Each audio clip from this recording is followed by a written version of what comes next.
Welcome to Bodie State Historic Park, a town founded in 1876 and now a ghost town. Only about 5% of the buildings remain.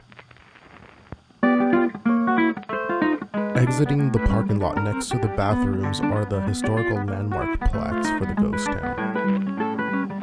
First, we will make our way to the cemetery. What a better way to visit a ghost town than to start at the cemetery.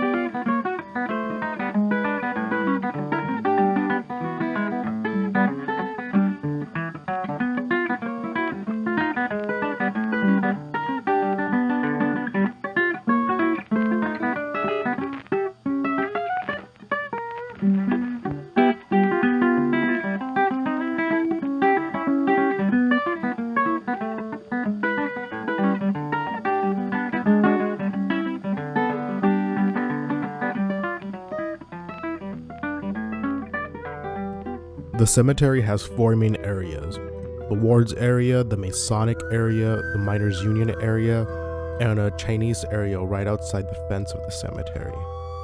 Here we enter Ward Cemetery. This section was purchased by the town's undertaker Henry Ward and is also known as the People's Cemetery, where many of the common folk are buried. This is the Deschambault family plot. Here lies John W. Deschambault and his 4-year-old son J. Emmett Deschambault. John W. Deschambault is the owner of the Deschambault Hotel in town. This is the Gregory family plot. Here lies rancher Nathan Hall Gregory, his wife Catherine Cook Gregory, and their 3-year-old son Nathan Cook Gregory. The Gregorys were one of the last few residents of Bodie. This is the sacred memory of Julia Boone, the first wife of Harvey Boone, a merchant. His store still stands in town. Julia died 10 days after the birth of their third child. This is Anthony Thuman, a native of New York. He died in a fall down a shaft at the Standard Mine. This is the Miller family plot. Here lies Thomas Miller, William D. Miller, Mary A. Miller, and Annie and William Miller. Annie Miller ran the Occidental Hotel for many years before it burned down, and then she operated 2 boarding houses in town, which we will visit later. This is James B. Perry, a native of Ireland, died at the age of 63 years old. He was a Mono County supervisor. The devastating 1892 fire started in the restaurant building operated by Mrs. Perry. Here lies Ian McKean. Nothing more is known about him other than he died at the age of 63. This is the Burkham family plot. Here lies Solomon B. Burkham, a native of West Virginia and owner of a merchandise store. His wife, Mary L. Burkham, his daughter, Catherine Lee Burkham, and his son, Harlan B. Burkham. This is Pauline McCoo, wife of Walter J. McCoo, and the daughter of the sealers from Bodie. She died when her son, Kenneth, was 9 months old. Below her lies Kenneth L. McCoo, her son. This is the headstone of Louisa May McIntyre, died at 3 months old. Behind this headstone is her father, Duncan McIntyre. This is the famous Angel of Bodie, also known as Evelyn Myers, beloved daughter of Fannie O. and Albert K. Myers.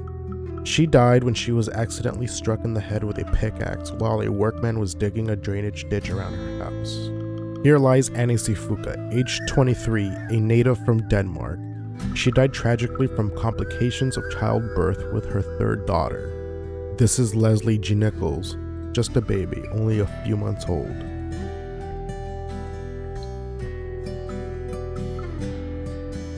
This is Mary Elizabeth Butler, died at age 30 years old from an illness. The Butlers were one of the first families to settle in Bodie in the 1860s. Walking down here, we make our way to the Masonic Cemetery area, the ancient free and accepted Masons, a worldwide fraternal order. Here rest the members of the Bodie Masonic Lodge and their family members. This is Edith Richards. She died during a smallpox epidemic in 1906. Her mother's grave is next to hers. This is the grave of Lucille Edna Dolan, the 3-year-old daughter of Frank and Clara Dolan. Here lies Solomon G. Stebbins, native of the state of New York, 56 years old. He was a Bodie Town constable for several years. This monument is to the memory of James A. Garfield, President of the United States, who was assassinated in 1881. This monument was originally intended for W.S. Bodie, the town's namesake, until it was appropriated by the assassinated president. This is William Hick, a native of Cornwall, England. He is a member of the Ancient Order of United Workers. At the time of his death, he was one of the oldest resident miners. He died of a punctured lung sustained in a mine accident. Making our way downhill, we enter the Miners' Union Cemetery area. Dues to the Miners' Union help to pay for the care of sick or injured miners and the cost of burials. In this area lay many of the mine union members and their families. This is Arthur E. Barlow, age 3 months, 18 days. This is George W. Conway, age 1 year, 2 months old, died of scarlet fever. This is Elia Matos, died at age 1 year, 9 months old. Here lies L.H. Errold, age 19 years old, died of diabetes. Off in the distance, you can see the graves of John Dolan Dignan and Martha Letcher. This is the grave of W.H. Worley and a couple other miners. Off to the distance are the graves of Alexander Nixon and the McQuaid family plot. In this fence lies Lottie Joel, who died of a incorrectly filled prescription.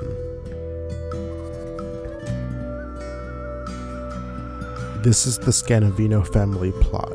Here lies the patriarch of the family, Joe Scanavino, an Italian immigrant, and his sons Stephen A. Scanavino, Joe Scanavino, David Scanavino, John Scanavino, and Louis Scanavino, who died from the 1918 influenza pandemic.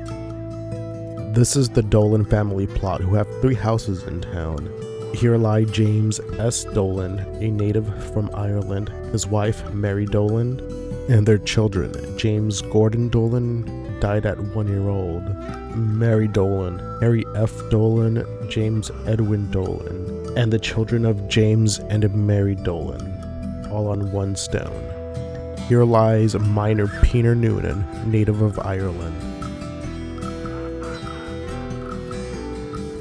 This is the grave of Mary Louisa Moore, daughter of Fred and Mary Moore, died at the age of 20 from heart failure.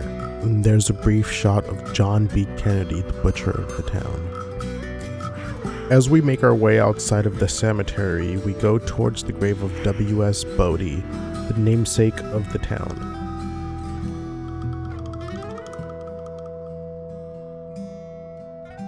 Nobody actually knows what his first name was. They believe it was either William, Waterman, or Waitman. And they also don't know how his last name was spelled, whether it was Bodie with a B-O-D-Y or B-O-D-D-Y or B-O-D-D-I-E. His remains were discovered in the hills east of here 20 years after his 1859 death in a snowstorm. In 1879, the town, now spelled Bodie, B-O-D-I-E, was at its peak population, and citizens turned out in force for the old pioneer's burial. Bodie traveled west from New York, seeking gold in 1849. On the way out of the cemetery, we visit the morgue, also known as the hearse house, built by Undertaker Henry Ward. Just outside the fence, next to the morgue, is the Rosa May Memorial. Rosa May was born in Pennsylvania in January 1855 and worked as a prostitute in Virginia City and Carson City before arriving in Bodie in the early 1890s. She is believed to have died in 1911 or 1912. Because of her profession, she was buried outside the cemetery fence.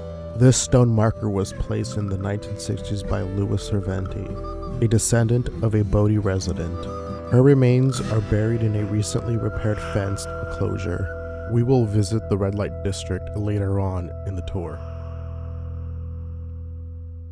From here we take the trail back to town. We will start our tour on Green Street.